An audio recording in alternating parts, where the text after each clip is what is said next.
comment je me suis retrouvé sur le rooftop d'un palace à Ibiza pour enregistrer un podcast avec André Ternovski, le créateur de Chatroulette, alors que nous étions en pleine pandémie mondiale. Aujourd'hui, je vais vous raconter pourquoi l'épisode de podcast le plus fou que j'ai tourné n'a jamais été publié. Générique. Alvarez, vous êtes freelance dans l'informatique. Vous êtes formateur aussi pour des freelances. Tout a commencé lorsque je suis tombé sur cette vidéo-là. If you don't show your dick, you get banned. I made money. I made millions. Do you use the website? No, You don't use your website? no. I mean, it's not serious. You think it's not a serious website? No. I have better things to do. Après avoir visionné cette interview, je me suis dit, il faut absolument que je rencontre ce mec. Chatroulette, pour rappel, c'est un site web qui fait de la mise en relation aléatoire entre deux individus, peu importe où ils se trouvent dans le monde, avec un système de chat et de webcam. C'était assez innovant pour l'époque, et il y avait pas mal de stars qui l'utilisaient, bien qu'en réalité, il y avait surtout des hommes qui, comment dire ça poliment, exhibaient leur... Bref, après avoir vu l'interview d'André sur Combini, que j'avais trouvé absolument hilarante, je l'ajoute sur LinkedIn, on échange plusieurs messages, puis je lui propose un interview. Durant la conversation, il m'explique qu'il prévoit de partir à Ibiza dans une semaine à peu près, je crois, parce que à l'époque c'était le seul endroit qui était ouvert et du coup il souhaitait partir là-bas en vacances. Ouvert parce qu'on était en pleine pandémie mondiale, hein, je vous recontextualise un petit peu. J'appelle mon pote Ulysse Lubin et je lui dis écoute Ulysse, tu fais quoi la semaine prochaine? Annule tout, on part à Ibiza interviewer le créateur de Chatroulette. Il est assez fou pour accepter. Je prends les micros, l'enregistreur, mon ordinateur, etc. direction l'île espagnole. La veille de l'enregistrement, je reçois un SMS de l'assistante d'André qui m'indique que elle souhaite que le CEO de Chatroulette, qui n'était pas André à l'époque mais Andrew Dunn, participe à l'interview. Bon, ça m'arrangeait pas trop, mais du coup, on est la veille du truc, je vais pas commencer à chipoter, j'ai pris l'avion, etc. Donc je commence à réécrire les questions pour inclure Andrew dans l'interview.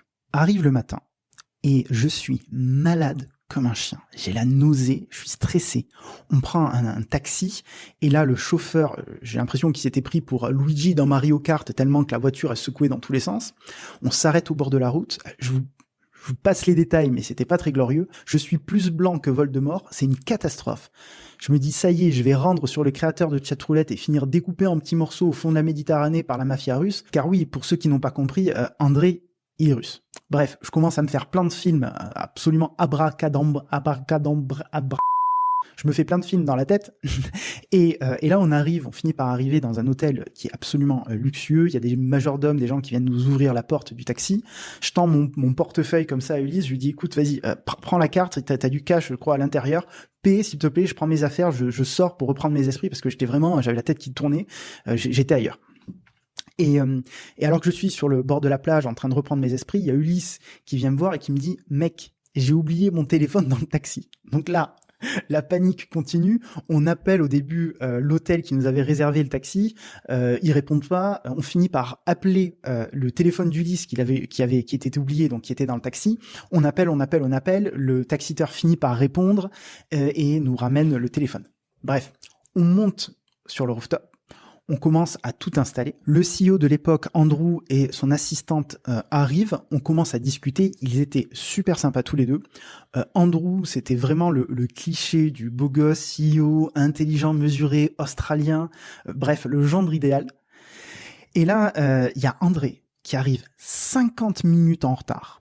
Éclaté, encore. Franchement, je pense qu'il était en pyjama. Il me serre la main, on aurait dit un zombie, le mec, tellement qu'il était encore endormi. On s'installe tous, je me dis, ça y est, punaise, comment ça, qu'est-ce que ça va donner cette interview?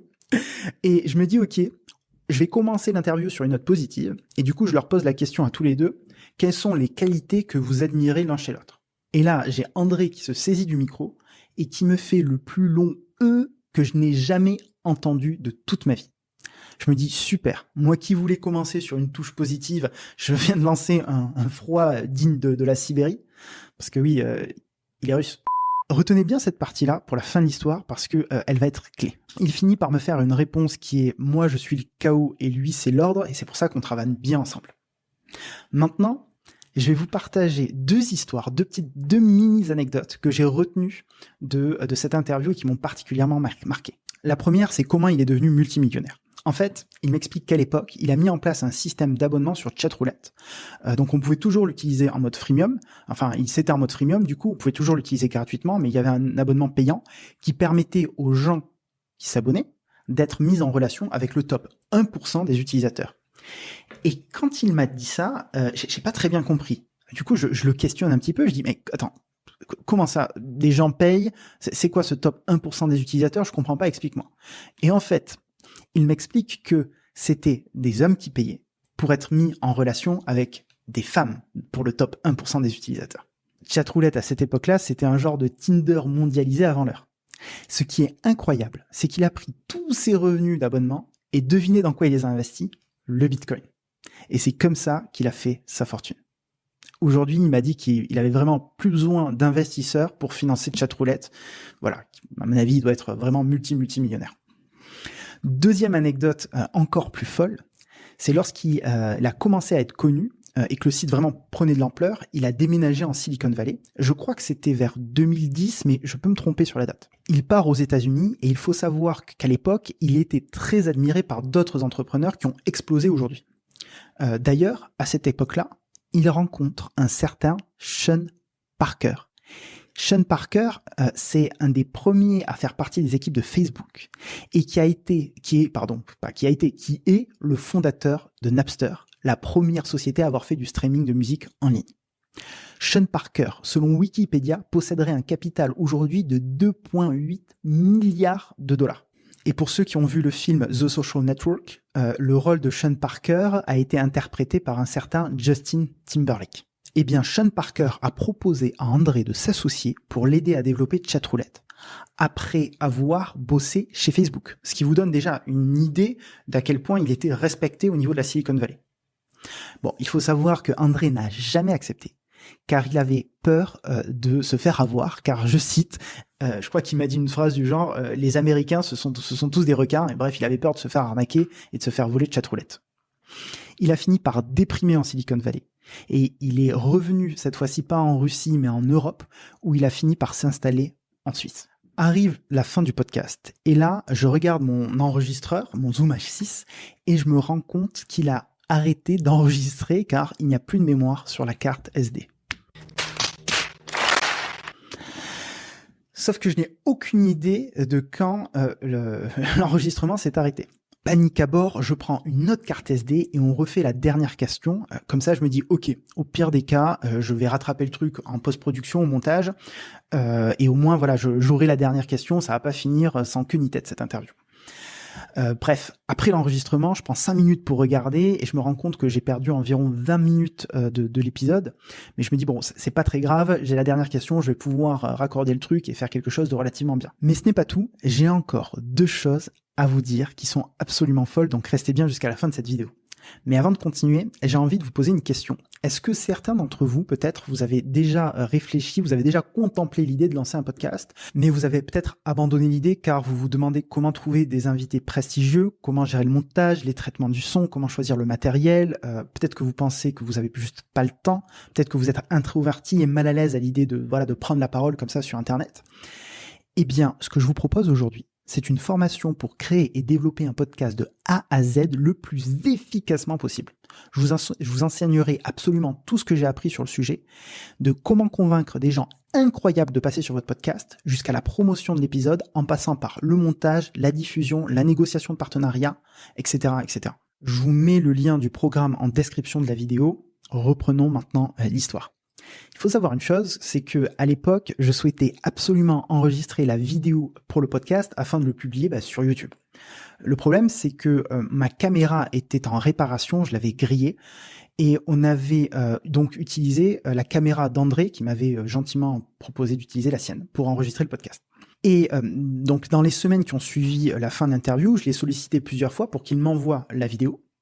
Et bon, il me répond que oui, mais finalement le temps passe, je le relance, et finalement, au bout de plusieurs semaines, il m'avoue qu'il n'a pas aimé le rendu de l'interview et qu'il ne souhaite pas qu'il soit publié. Maintenant, il me dit qu'il souhaite m'inviter à ses frais pour qu'on le retourne en Suisse, à Zurich, puisque c'est là où il a le siège de son entreprise et là où il habite. Sauf que À l'époque, on était toujours en pleine pandémie, que moi je venais de gagner un nouveau contrat pour une certaine startup qui s'appelle Klaxoon, et du coup c'était compliqué pour moi de me déplacer. Je reste donc en contact avec son assistante pour essayer de trouver une solution en fonction de l'évolution de mon calendrier à moi, mais aussi du sien. Les mois passent, et un jour, je reçois un message d'excuse sur Twitter de l'assistante d'André, m'expliquant que le CEO de Chatroulette, Andrew Dunn, venait d'être viré par André, qui reprenait son poste de CEO, et que elle aussi quittait Chatroulette. J'ai évidemment relancé André par message, sans trop de succès, et c'est pourquoi l'épisode le plus fou qui m'ait été donné d'enregistrer n'a jamais été publié. Si vous voulez d'autres anecdotes de ce genre, écoutez, dites-le moi en commentaire, explosez les pouces bleus s'il vous plaît pour améliorer la visibilité de la vidéo. Si vous aussi, vous voulez vivre ce genre d'aventure absolument incroyable, allez cliquer et regardez le programme de ma formation pour podcast qui est intitulé « L'art de créer et de développer son podcast ». Je pense que vous ne le regretterez pas. Foncez.